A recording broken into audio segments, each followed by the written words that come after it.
Did you know that 80% of the things that you've purchased and own you use in most cases less than once a month?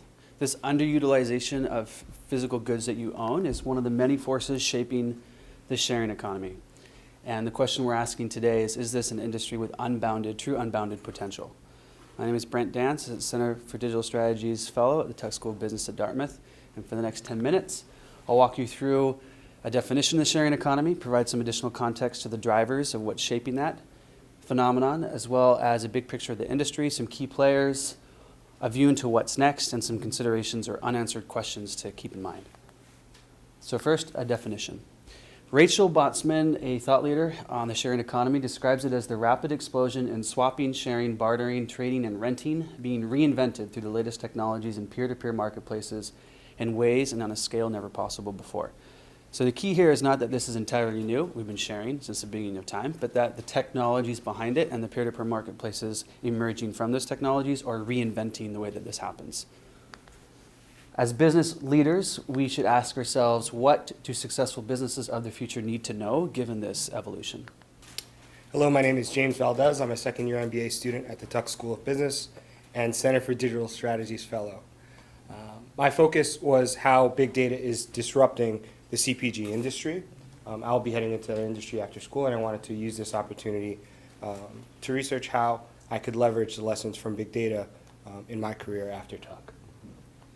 So as far as what we'll talk about today, one will be how I focus on this project and the methodology that I used, the CPG ecosystem, how it's working now and its history, and lastly, a couple trends, 4 trends that I saw that are applicable to me as well as managers going into the industry.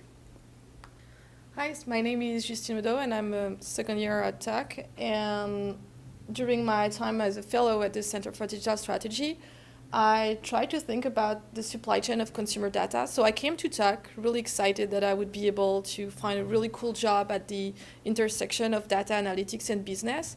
And it took me a long time to realize that it wouldn't happen yet. And one of the reasons why was that it was really hard for me to figure out what company I should go to and how the company were building themselves, and like if any of them had a really plan about how to behave regarding big data analytics and cloud. And there are all these really interesting buzzwords going on, but it's really hard to understand what company does what in that field.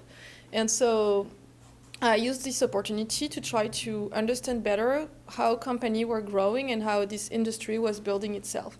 So I'm going to offer you an initial framework to try to understand who is doing what in the big data industry. Hello everyone, my name is Anirudh Goyal. I'm a fellow at Center for Digital Strategies.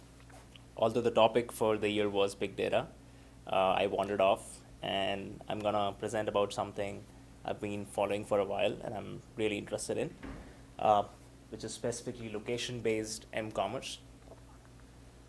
So this is to give you a structure of my presentation. I'm going to talk about the background of location-based services.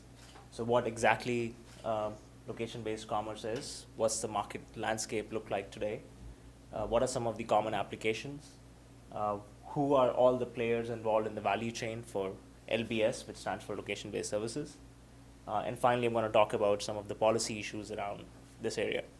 All right, thanks everyone for coming today. My name is Hannah Yankelevich. I'm a second year and a research fellow in the Center for Digital Strategies. This year our theme is big data, and I chose to focus specifically on how retargeting is sort of changing or evolving the e-commerce space. So big data in the sense specifically around e-commerce. So what am I going to cover today? So what is retargeting? Not sure. You guys might know what it is, but want to just do a quick definition of that and talk about a couple different types of retargeting, the benefits of retargeting to e-commerce companies in particular, but we'll talk a little bit more about that. What are the top retargeting platforms out there, challenges that are faced with retargeting, threats for retargeting in the future, and then what my big bets are for retargeting moving forward. Okay. Hi everyone, my name is Nishant Mehta. I'm a second year student and a research fellow at CDS. I did my project at Big Data, Promise, Power and Pitfalls. So basically my research project contains 3 sections. The first section is looking at big data, what drives big data and what is the inherent promise in big data. The second section is about the applications, how can companies use and apply big data. And the third section is about some of the common pitfalls that companies experience when they decide to go the big data route. Data is extremely important in analytics and allowing people to make better decisions. And long gone are the days where you're just simply going by feel to help create better advertising and raise your brand awareness. So as a marketer, what I've learned over the course of this research is that I must be able to leverage the analytics and data tools that are at my disposal, but ultimately be able to influence others with innovative solutions. It's okay for people to track your information if you own it and then get sort of the incentives that right now you're just sort of giving away for free. So that concludes my sort of whirlwind spin of e-commerce and retargeting. Happy to take any questions, and thanks so much for listening.